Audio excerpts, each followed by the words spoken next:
আসসালামু আলাইকুম রহমতুল্লাহ বরকাতুহ। আমি মাননীয় প্রধানমন্ত্রী শেখ হাসিনার নিকট বারবার এটাই দাবি আমার যে নারীরা বর্তমানে নারী পুরুষ পরকীয়ায় লিপ্ত হচ্ছে বেশি। এই পরকীয়ার যে কোরআন এবং সুন্নাহর আলোকে কি বলা হয়েছে মৃত্যুদণ্ড। কারণ এই মৃত্যুদণ্ড দিলে কি লাভ হবে, যাতে অসংখ্য নারী পরকীয়া জের ধরে সংসার থেকে চলে যায়। কিন্তু ওই যে ঘরের ভিতরে যে তার বাসায় যে তার নিজের সন্তানগুলো ছিল, তাদের জীবনটা দুনিয়াতে জাহান্নামের টুকরা হয়ে যায়। এই এই যে মানুষ, কারণ দুনিয়াতে একটা নারীর যে 4টা কাজ করলে জান্নাতে যাওয়া যায়, যে একটা স্বামীর অনুগত্য করা, লজ্জাস্থানের হেফাজত করা, এবং 5 ওয়াক্ত নামাজ পড়া, রোজা রাখা। তাহলে আজকাল জগতের নারীরা স্বামীর অনুগত্য করতে এটা খুব কঠিন বিষয় মনে করে। কারণ নারীর স্বামীর অনুগত্য কেন করবে? সে ওই স্বামীর অনুগত্য না করলে সে নামাজ রোজা হজ যা তো ইবাদত আছে আর যত কিছু করুক সে জাহান্নামী। তাহলে আমরা পাঠ্যপুস্তকের অন্তর্ভুক্ত করি নাই, নারীর কাছে পৌঁছে দিই নাই। কারণ স্বামীর ঘর যে খারাপ লাগবে, দুনিয়াতে ভালো মানুষ তোর একজনই যে ছিল হযরত মুহাম্মদ সাল্লাল্লাহু আলাইহি সাল্লাম। তাহলে আমার মা বোনেরা ভালো মানুষ খুঁজে।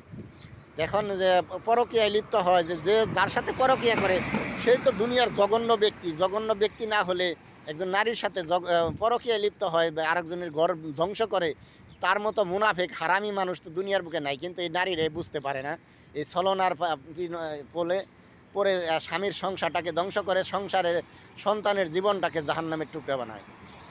তাদের স্থায়ী একটা দেশটাকে, তাদের যেখানেই বাস করুক ওই সন্তানগুলো, তাদের জীবনটা কঠিন হয়ে যায়।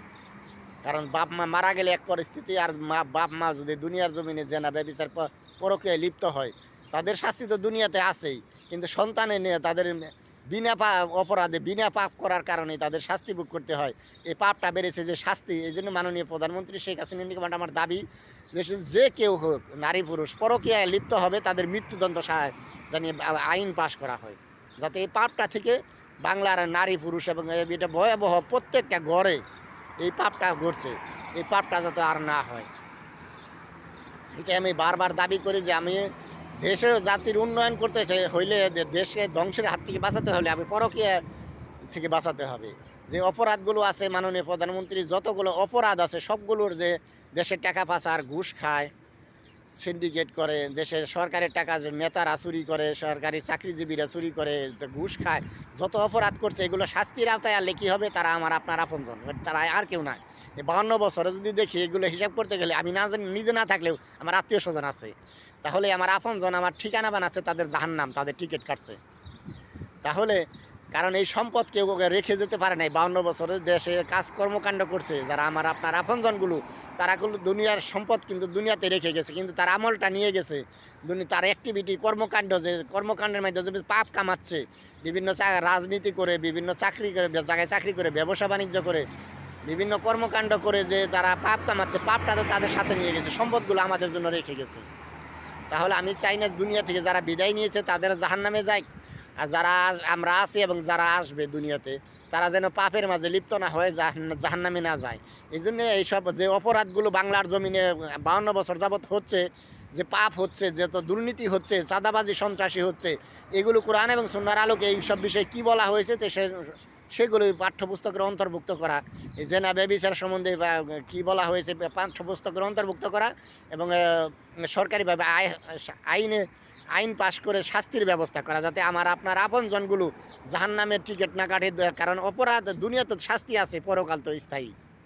কারণ এখানে মৃত্যু আছে, যতই আমার শাস্তি হোক, যতই আমার কষ্টে আছি, এই কষ্টর সীমানা আমার মৃত্যু দিয়ে। কিন্তু যে কবরের জগৎটা শুরু হবে, সেখানে দুইটা জায়গায় আমি যদি আমার আমলনামা ভালো থাকে তাহলে আমি জান্নাতি কবর থেকেই, বা আমলনামা খারাপ থাকলে জাহান্নামী। ওখান থেকে আর মৃত্যুর সিস্টেম নাই।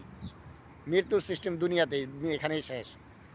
মৃত্যুর সিস্টেম এখানেই শেষ। এরপরও মৃত্যুর পরে আর যে আমাদের রুহুর আর মৃত্যু নাই। তাহলে আমরা 99% লোক না জানার কারণে, আইনের শাস্তি না থাকার কারণে আমরা অপরাধে লিপ্ত হচ্ছি ক্রমাগত। এই জন্য আমি দেশ ও জাতির কল্যাণে, আমি মানুষের, আমার কর্মকাণ্ড হলো দেশ ও মানুষের কল্যাণে, কোনো এক দল নয়, মাঝহাব নয়, ব্যক্তি নয়, সমগ্র মানুষের কল্যাণে আমি কাজ করতে চাই। এই জন্য এই খাতে সকলের আমার সাহায্য, সহযোগিতা, পরামর্শ আশাবাদী এবং দোয়া প্রার্থী।